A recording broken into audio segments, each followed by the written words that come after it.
Hello friends, welcome to our YouTube channel One Stop Mathematics. In this video we discuss the solution of BHU 2016 paper of complex analysis. Okay, so let us start this video. Before we start this video, we also says that this video consists 10 to 11 questions of complex analysis.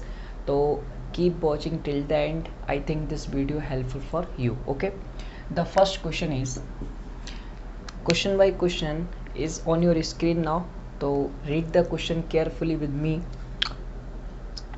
चले, the first question is let C denotes this symbol C for complex, ठीक है, for complex number denote the set of complex number and f such that C to C we defined as f of z is equal to mod of z square. Then this question we also discussed in the previous video of 2014 lectures with proof. Okay, if you any doubt in this question, then I prefer you the video of 2014. Okay, तो the simplification, the answer of this question is the fourth option, क्योंकि ये जो function होता है, sorry friends, the answer of this question is the second option because this function is differentiable only at 0.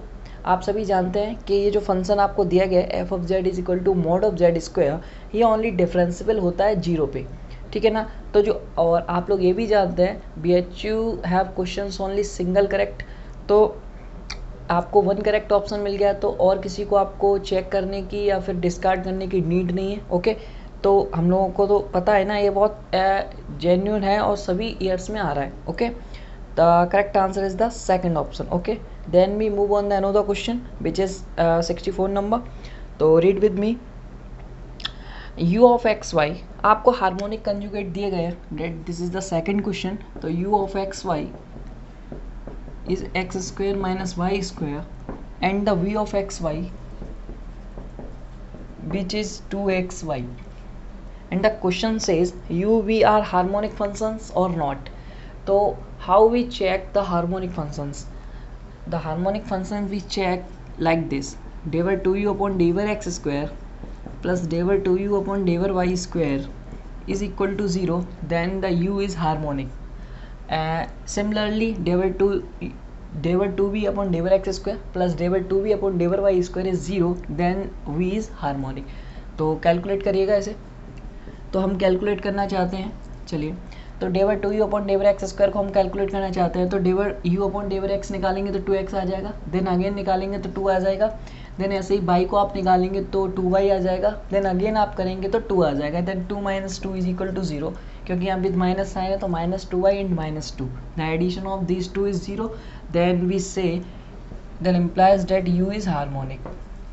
ठीक है. Okay, the similarly case for v del 2v upon del X square plus del 2v upon del Y square is equal to, तो इसको आप करेंगे तो क्या आएगा, तो यहाँ से आप क्या निकाल पाएंगे, x के रेस्पेक्ट में आप करेंगे. देखिए यहाँ पे आप तो बहुत सिंपली से कर सकते हैं, क्योंकि x के रेस्पेक्ट में आप करेंगे 2y आएगा, देन अगेन करेंगे तो 0 आएगा, तो ओवरऑल इज 0 to 0, क्योंकि आप डबल x के रेस्पेक्ट में 2 टाइम्स डिफ्रेंशिएट करेंगे इसे पार्शियली तो ये 0 दे देगा. ऐसे ही आप जब y के रेस्पेक्ट में करेंगे तो भी ये 0 दे देगा. Then this implies that v is harmonic. तो अब ये पूछ क्या रहा है वो हम देख लेते हैं, ठीक है. और ये फंक्शन हार्मोनिक है तो ये CR इक्वेशन को भी सेटिस्फाइड करेगा. ओके, और देख क्वेश्चन कहाँ, ये भी देख लेते हैं. ओके, ठीक है ठीक है. चलिए, तो CR इक्वेशन से कोई कनेक्शन दिया भी नहीं है. चलिए, तो उसके बारे में हम बात नहीं करेंगे, CR इक्वेशन के बारे में, वो जब आएगा क्वेश्चन तो उसी के बारे में बात करेंगे. चलिए, तो यहाँ पे ये कह रहा है u and v are harmonic function, तो आप दिखा पा रहे हैं you so that the u and v both are harmonic. And क्या कह रहा है, u is conjugate to v and v is conjugate to u. तो ये तो फ्रेंड्स आप सभी जानते हैं ना, u v का कॉन्जुगेट है यहाँ पे और v u का है, तो ये तो I think both option is a true option. तो यहाँ पे आप लिख के चलिएगा कि जो 64 नंबर क्वेश्चन है ये आप पर रॉन्ग दिया है, क्योंकि BHU में सिंगल करेक्ट ऑप्शन आता है, बट यहाँ पे first two both option are true. ठीक है ना. तो आप यहाँ पे करके चलिए कि A and V both are true. Okay, क्योंकि ये दोनों एक दूसरे के कॉन्जुगेट होते हैं। Okay friends, then we move on the another question which is related to entire and bounded function. If you read the लिबेरली थ्योरम, तो आगे डिस्कस करेंगे उसके बारे में कि लिबेरली थ्योरम क्या होती है। चलिए,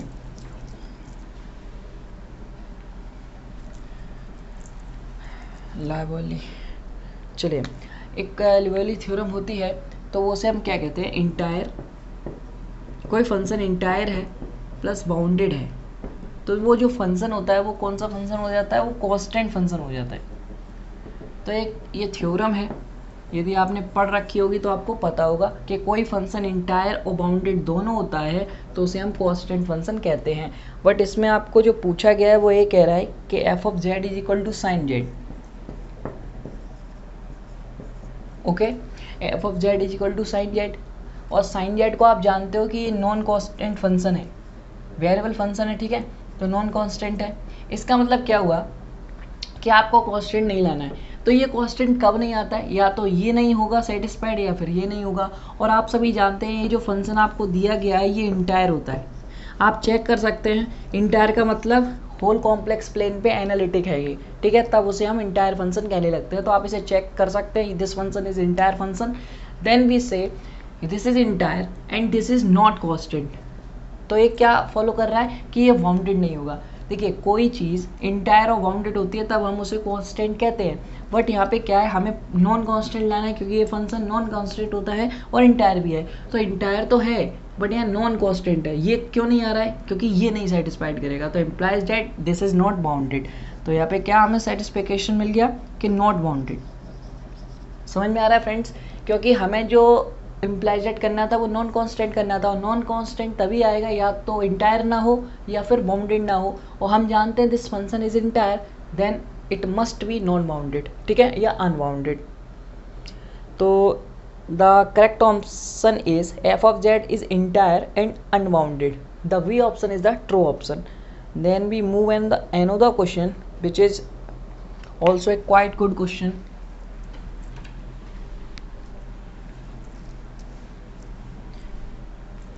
चलिए, the question number 66 is F of Z is equal to log Z.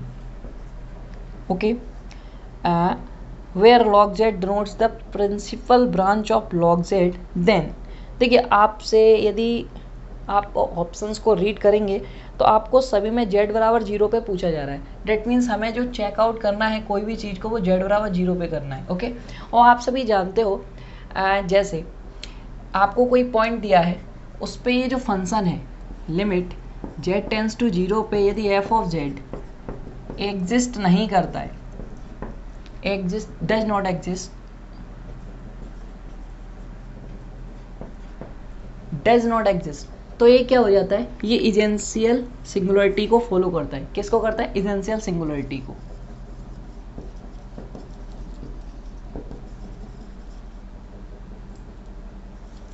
ठीक है, तो ये चीज़ आपको समझ में आई। और आप यहाँ से देख सकते हैं कि जब आप जेड टेंस टू 0 यहाँ पे पुट करेंगे तो ये माइनस इन्फिनाइट को टेंस कर जाएगा, डेट मीन्स ये एग्जिस्ट नहीं करेगा।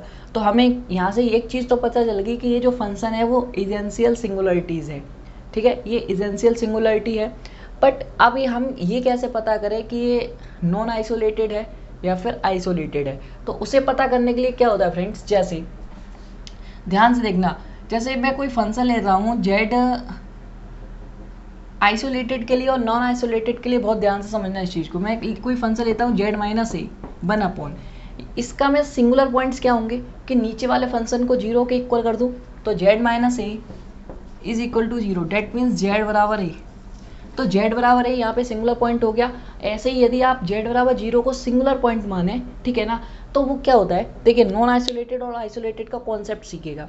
आइसोलेटेड पॉइंट्स उसे हम कहते हैं, ये आइसोलेटेड कब होगा, जब जेड बराबर है यदि आपका सिंगुलर पॉइंट है, इसके नेबरहुड में ये जो फंक्शन है ये एग्जिस्ट कर जाए, डज नॉट एग्जिस्ट नहीं करे, ठीक है, और एग्जिस्ट कर गया तो ये आइसोलेटेड, यदि नहीं कर रहा है तो नॉन आइसोलेटेड। समझ में आया आपको, यदि आपके पास कोई सिंगुलर पॉइंट है उसके नेबरहुड में कोई फंक्शन एग्जिस्ट कर जाता है, इसको छोड़ के और सभी जगह एग्जिस्ट कर जाता है, तो ये क्या हो गया, आइसोलेटेड हो गया। ओके, यदि एग्जिस्ट नहीं करता है सम नाइबरहुड में तो आप क्या कहेंगे, इसे नॉन आइसोलेटेड कहेंगे। ओके, तो देखिए आप जब यहाँ पे z बराबर 0 यहाँ पे पुट करेंगे तो ये एग्जिस्ट नहीं करेगा। ठीक है, ऐसे ही आपके पास बहुत सारी वैल्यूज़, बहुत हायर वैल्यूज़ के लिए भी ये इन्फिनाइट, देखिए आपको पता है कि ये जो वैल्यू है ये इन्फिनाइट पे भी इन्फिनाइट शो कर देती है।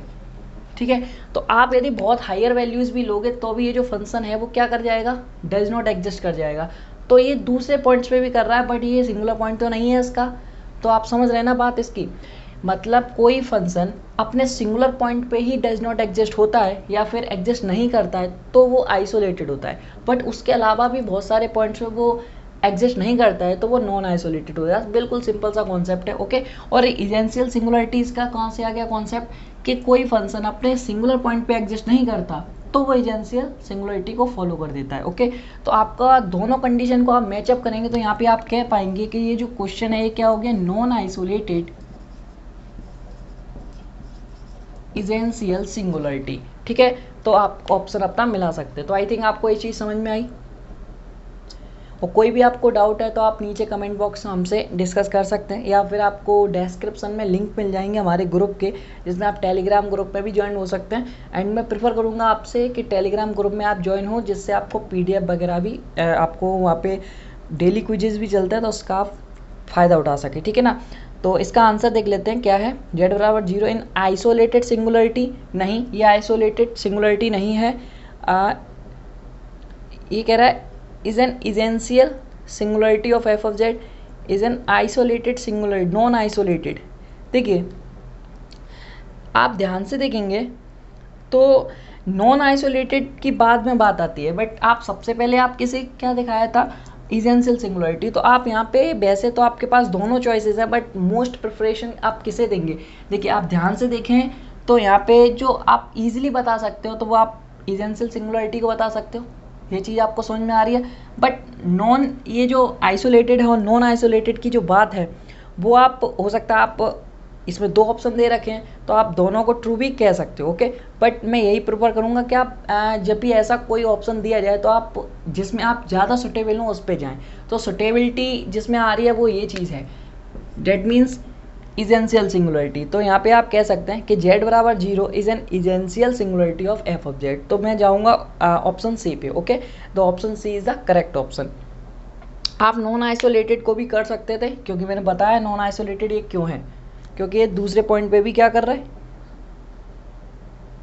एग्जिस्ट नहीं करेगा। ठीक है, 0 के अलावा भी ये इन्फिनाइट पे एग्जिस्ट नहीं करेगा। तो then we move another question which is based on the Cauchy integral theorem.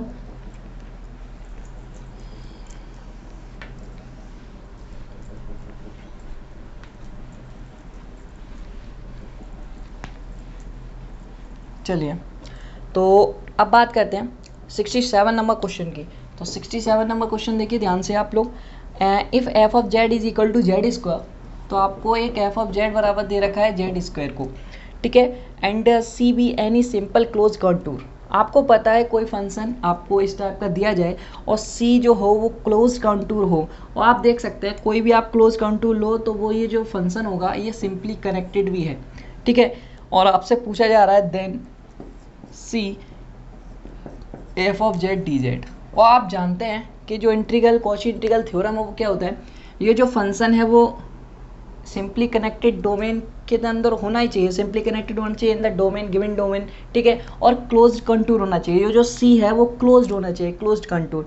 तो आपको वैसे भी दे रखा है सी बी यानी सिंपल क्लोज्ड कंटूर। तो ये जो फंक्शन ये जो है दिया गया आपको, ये हमेशा कॉची इंटीग्रल थ्योरम को सेटिस्फाइड कर देगा। और कॉची इंटीग्रल थ्योरम से आप क्या कह सकते हो कि the value of this integration goes to 0। Okay, तो ये चीज़ आपको पता होना चाहिए।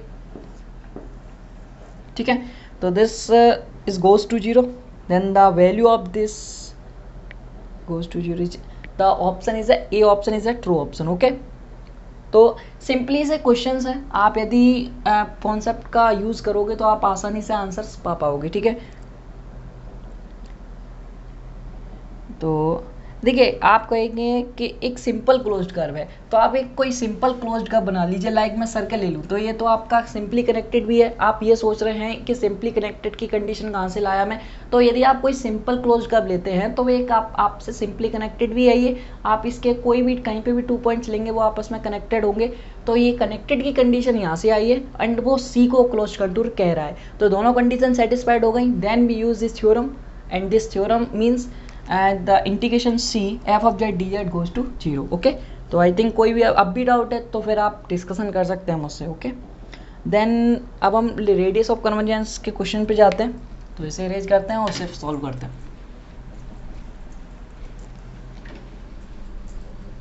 चलिए, तो रेडियस ऑफ कन्वर्जेंस का क्वेश्चन देखते हैं। तो क्वेश्चन नंबर 68, तो क्वेश्चन नंबर 68 इज आपको गिवन है the summation n is equal to 1 to infinite n to the power n zn। ठीक है, यहाँ पे आपको क्या निकालना है, रेडियस ऑफ कन्वर्जेंस निकालना है। जब भी पावर n में दिया रहे, मतलब n की पावर सम n दिया रहा है, ये मस्ट बात है, तो आपको जो फॉर्मूला यूज करना होता है वो कोची वाला करना होता है, like limit n tends to infinite mod of A N की power 1/n is equal to 1/r। ठीक है, तो ये वाला फॉर्मूला आप हमेशा यूज कीजिएगा कभी भी जब पावर n में हो, अदरवाइज आप कौन सा करेंगे, ये वाला limit n tends to infinity a n plus 1 upon a n. ये भी जो होता है वो 1/r के इक्वल होता है, यदि आप इसको रिवर्स कर देंगे तो ये r के इक्वल हो जाता है। ओके, तो इस चीज़ का भी आप ख्याल रखें कि रिवर्स करके के बाद ये r होता है और ऐसे लिखोगे तो ये 1/r होता है। ओके, तो इसे आप इजीली आप कह सकते हैं कि जब आप n to the power n लिखेंगे तो n से n क्या हो जाएगा, कैंसिल आउट, तो n टेंस टू इन्फिनिटी और यहाँ पे क्या बचेगा n, क्योंकि n की पावर n से ये 1/n कैंसिल आउट हो जाएगा, then is equal to 1/r। और यहाँ पे n tends to infinite put करोगे तो इम्प्लाइज डेट कर जाएगा 1/r equals to infinity, 1/r is equal to infinity, then r goes to 0, that means r is equal to 0। ठीक है, क्योंकि आप जब रिवर्स कर रहे हैं तो 1/infinity goes to 0, that means r is equal to 0। तो r बराबर 0 आपका रेडियस ऑफ कन्वर्जेंस आ गया। अब चेक कर लीजिए आपका ऑप्शन कौन सा है, तो आपका जो ऑप्शन है वो ए option is a true option. अब बात करते हैं 69 नंबर क्वेश्चन की।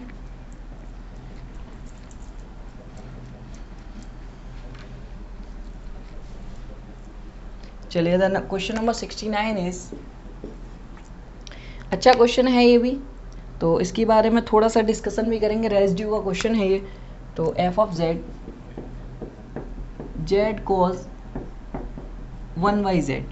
ओके, देन आपको जो फाइंड आउट करना है वो क्या करना है, residue of f of z at z बराबर 0।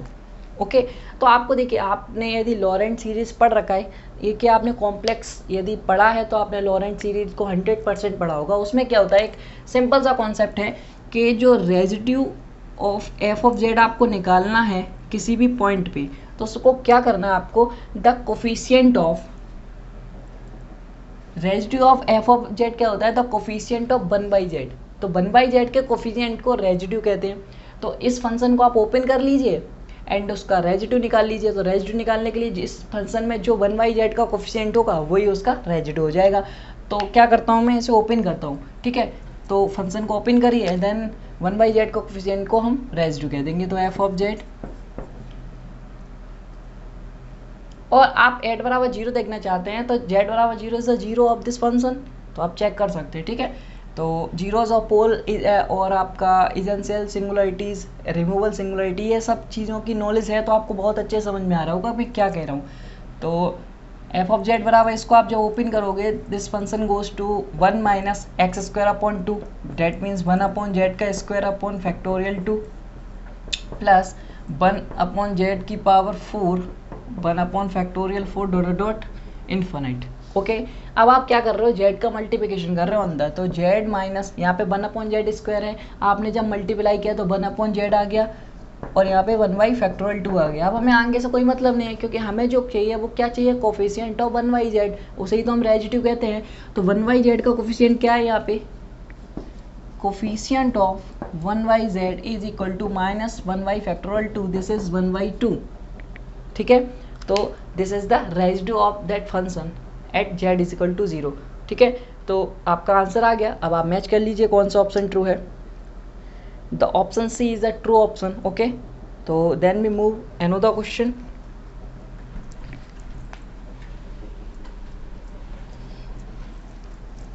तो आई थिंक आपको मज़ा आ रहा होगा, बोर नहीं होना बहुत बड़ी बात है, अदरवाइज बोर होने लगोगे तो मज़ा नहीं आएगा. 70 नंबर क्वेश्चन पे बात करते हैं. तो 70 नंबर क्वेश्चन है f of Z is equal to 3z cube plus 2z minus 1 z square plus 9. Okay, और इसको आपको चेक करना है z minus 2 is equal to 2f of z dz.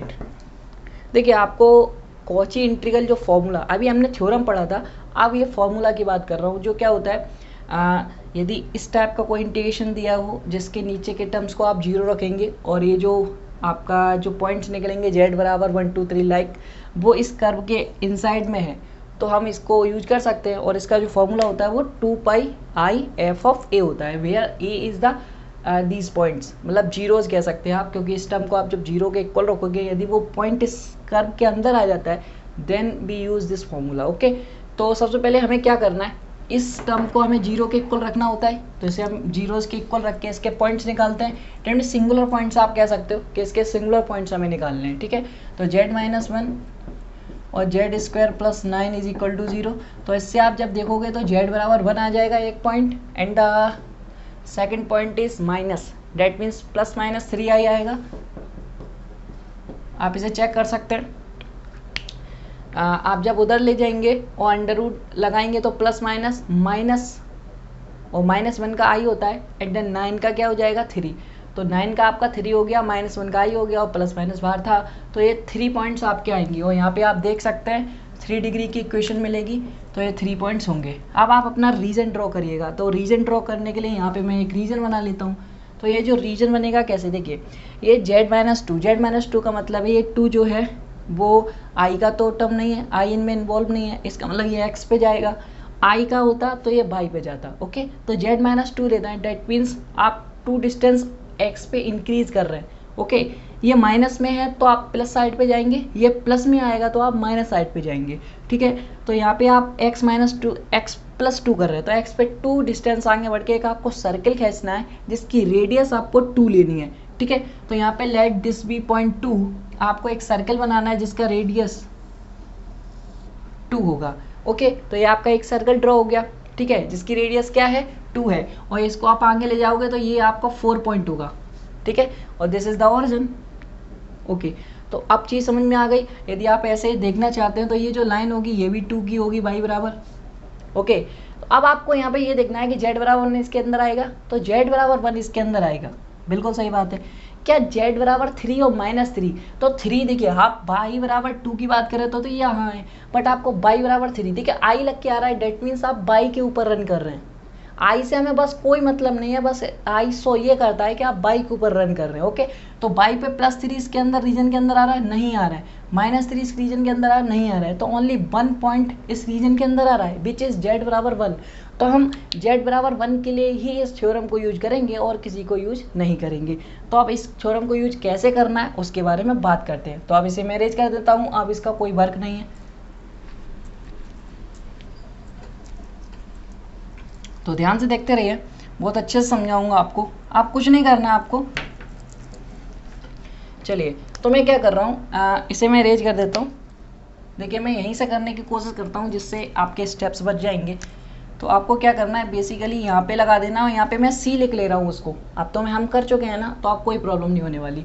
और मैं क्या कर रहा हूँ, देखिए जिस टर्म को हमें, ये तो इसमें नीचे इसके अंदर लाई नहीं कर रहा था, इसको आप क्या करिए, इसको ऊपर शिफ्ट कर दीजिए.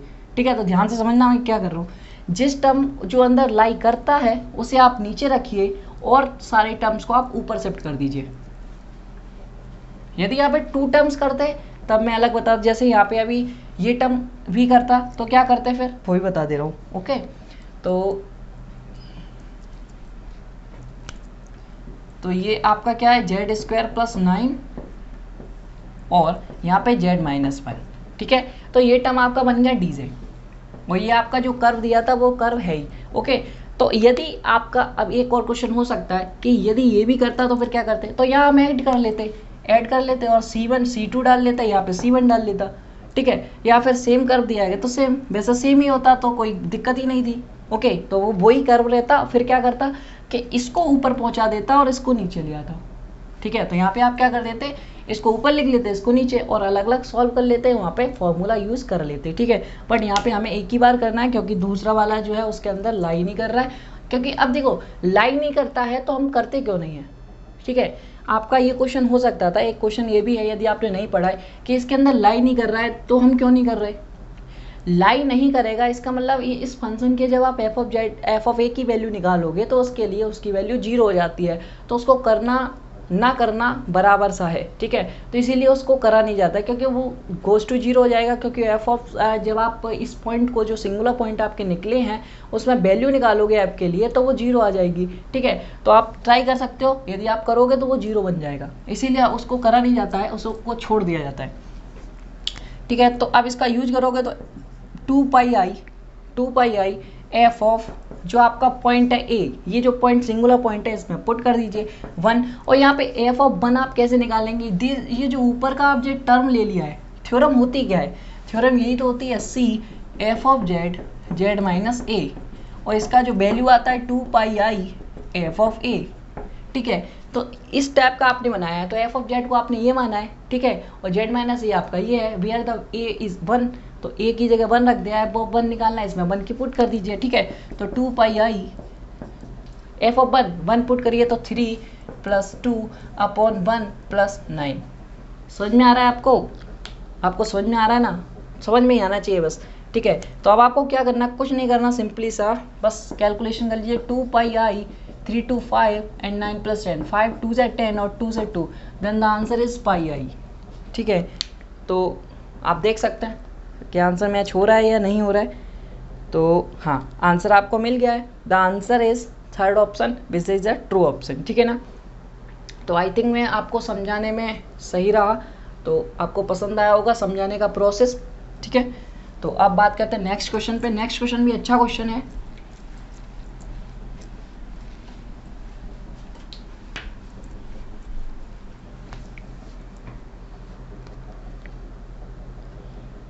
तो नेक्स्ट क्वेश्चन है आपका, वो भी अच्छा क्वेश्चन है, ये राउचीज थ्योरम से है। यदि मेरा प्रोनाउंसिएशन थोड़ा सा रॉन्ग है क्योंकि हिंदी में थोड़ा सा प्रॉब्लम आती है मुझे, तो उसका ख्याल रखिएगा। राउचीज थ्योरम है या रोचीज, जो भी आपका प्रोनाउंसिएशन हो, तो 2z - 1 upon 2 - z, okay. Then whenever आपको जो कंडीशन दे रखा है वो है इज इक्वल टू 1, ओके। तो देन आपसे पूछा जा रहा है कि है क्या चीज़, ओके, ठीक है। तो चलिए आपको इसका क्या निकालना, modulus of f of Z निकालना है, modulus of f of Z. अब आप इसे कैसे निकालोगे, आप इसको क्या करोगे, इसका भी इधर साइड मोड ले लीजिए, ये रोचीज थ्योरम से आता है, सीधा सिंपल सा है, उसमें बताया जाता है ये कैसे निकलेगा, ओके। बट इसका एप्लीकेशन वगैरह कुछ नहीं पूछा, ओनली मॉडुलस लेना बताया गया है, तो आप रोचीज थ्योरम भी नहीं जानते होगे तो भी इसे आप निकाल सकते हो, ठीक है। तो आपको क्या करना, आप मॉडुलस देखिए, अब आप मॉडुलस में अंदर पुटिंग कर रहा हूँ तो ये लेस देन हो जाता है और इक्वल टू हो जाता है, ठीक है। तो 2 modulus Z plus modulus 1 upon modulus 2 plus modulus Z, ठीक है। यहाँ पे आप स्ट्रिक्टली लेस देन भी कर सकते हो और इक्वल भी कर सकते हो, जो आपकी चॉइस पे है। आप यदि स्ट्रिक्टली लेस लेना चाहते हैं तो स्ट्रिक्टली लेस देन भी ले सकते हैं। चलिए, तो अब आपको क्या करना है, इस सिंपली से इसकी वैल्यू यहाँ पे पुट करानी है, तो आप यहाँ पे क्या करेंगे, 2 + 1, क्योंकि ये कांस्टेंट का तो 1 ही रहेगा, उससे तो कोई फायदा नहीं है, तो 2 + 1, ओके। तो 3/3 विच इज 1, तो ये लेस देन इक्वल टू 1। यदि आपका जो कंडीशन है यदि लेस देन से आ रहा है तो आप लेस देन से कर सकते हैं, इक्वल से आ रहा है तो इक्वल हटा देंगे, ठीक है ना। तो कोई भी एक कंडीशन को फॉलो कर देगा तो हम उसको आंसर बता देंगे, ठीक है। तो क्या कह रहा है, first option is greater than, तो ये ग्रेटर नहीं आ रहा है तो ये तो रॉन्ग है। Then second is less than. अब आप थर्ड और सेकंड में हो सकता है कंफ्यूज हो, तो आप क्या करिए, इक्वलिटी जरूरी नहीं हमेशा आए, बट लेस देन बहुत ज़्यादा केसेस में आती है, तो आप इसको मोस्ट प्रेफरेबल देखेंगे, देखिए इस साल जो क्वेश्चन देखा जा रहा है तो मोस्ट प्रेफरेबल की बात करा जा रहा है, ठीक है ना, मतलब ज़्यादातर हद से ज़्यादा, मतलब कौन सा सही जो आंसर है वो ज़्यादा अच्छा सही रहे, मतलब मेरा कहने का मतलब ये है कि आंसर आपके दो मैच हो जा रहे हैं एक क्वेश्चन में, तो इसका मतलब ये नहीं है कि आपके दोनों सही हैं, समझ रहे हो ना। क्योंकि देखिए कुछ क्वेश्चंस में ऐसा होता है कि कभी कभी दूसरे कॉन्सेप्ट पे वो फॉल्स हो जाता है, बट एक कॉन्सेप्ट से आप जाएंगे तो दो ट्रू हो रहे हैं, तो ये चीज़ आपको ध्यान में रखनी है। तो सभी कॉन्सेप्ट पे जो ट्रू होता है उसको आपको लेना है। डेट मीन्स यहाँ से आप हमेशा इक्वलिटी हटा सकते हैं, क्योंकि हो सकता है जेड की वैल्यू यदि आप यहाँ पे प्लस ले रहे हैं और यहाँ पे यदि बहुत कम ले लें, जैसे मैंने आपको इससे प्रीवियस वीडियो में एक इनइक्वलिटी करके दिखाया था, उसमें बहुत अंतर आ रहा था, तो उसमें मैंने इक्वलिटी हटा दिया था, ठीक है, वहाँ पे आप जाके देखेंगे तो यहाँ ये ग्रेटर ही होता है, ठीक है, यहाँ पे इक्वलिटी नहीं लगाया था, ठीक है, तो वो चीज़ भी आप फॉलो कर सकते हैं। तो यहाँ पे आप इक्वलिटी हटा दीजिए, that means the option B is the true option. Okay, देखिए ये इक्वलिटी और ये मैं कैसे हटा सकता हूँ, कैसे करता हूँ, तो इसको मैंने अभी पिछली वीडियो में बताया था कि कैसे आप इसको डिसाइड कर सकते हैं, कैसे, ठीक है ना। तो वहाँ पे आप जाके कोई भी एक पर्टिकुलर वैल्यू आप करके यहाँ पे कर सकते हैं। अभी तो हम बंद दिया है, इसलिए हो सकता है आपको लग भी सकता है कि हाँ इक्वल आ रहा था, बट आप बड़ी वैल्यूज़ के लिए चेक करेंगे ना तो आपको ज़रूर अंतर नज़र आएगा। तो अब बात करते हैं नेक्स्ट क्वेश्चन की। देखिए ये तो बहुत सिंपल सा क्वेश्चन है। देखिए आपसे पूछा जा रहा है the set of zeros of an analytic function f has. देखिए किसी भी एनालिटिक फंक्शन के सेट ऑफ जीरोज की बात की जाए तो वो जो सेट ऑफ जीरोज होता है वो हमेशा सभी जो पॉइंट्स होते हैं वो आपके आइसोलेटेड पॉइंट्स होते हैं। और आप लोग जानते हैं, देखिए यहाँ पे कोई भी ऑप्शन में आइसोलेटेड की बात नहीं की जा रही है, बट आप सभी जानते हैं कि आइसोलेटेड जो पॉइंट होता है वो कभी लिमिट पॉइंट नहीं होता। डेट मीन्स सभी आइसोलेटेड पॉइंट होंगे तो कोई भी आपका लिमिट पॉइंट फॉर्म नहीं होगा। Then the option A is the true option, क्योंकि वहाँ लिखा गया है नो लिमिट पॉइंट्स, ठीक है। तो जो ऑप्शन है इसका नो लिमिट पॉइंट्स, क्योंकि इसके पास कोई भी लिमिट पॉइंट नहीं होता, जितने भी पॉइंट होते हैं वो आइसोलेटेड पॉइंट होते हैं। और आप देख सकते हैं अभी मैंने आपको बताया भी था कि जीरोस कैसे होते हैं। ओके, उस टर्म को आप जीरो के इक्वल रख दीजिए। अब आपसे कहा जा रहा है कि summation, next question is the summation a n z to the power n is a power series with the radius of convergence R then. तो आपको ये तो लर्न ही होगा कि जब भी एब्सोल्युटली कन्वर्जेंट होता है तो उसकी value modulus of Z is less than R होती है स्ट्रिक्टली, और यदि ये ग्रेटर देन हो जाती है तो ये डाइवर्जेंट हो जाता है, ठीक है, और यदि लेस देन रहती है तो एब्सोल्युटली कन्वर्जेंट रहता है। तो आप अपना आंसर देख लीजिए, एब्सोल्युटली कन्वर्जेंट के लिए the B option is the true option. Then okay, this is the last question. तो आई थिंक दिस वीडियो आपको जो ये वीडियो है वो बहुत पसंद आई होगी। यदि आपको कोई डाउट है या कोई आपको लगता है कि कोई प्रॉब्लम हुई है वीडियो में तो आप नीचे सजेशन में बता सकते हैं एंड हमसे डिस्कस भी कर सकते हैं। यदि ज़्यादा डिस्कशन करना है तो आप व्हाट्सअप ग्रुप ज्वाइन कर सकते हैं, ठीक है, वहाँ पे हमसे डिस्कस कर सकते हैं, ठीक है। तो thanks for watching the fully video and मिलते हैं नेक्स्ट वीडियो में with the solution of 2017। Okay, तो टिल बाय बाय।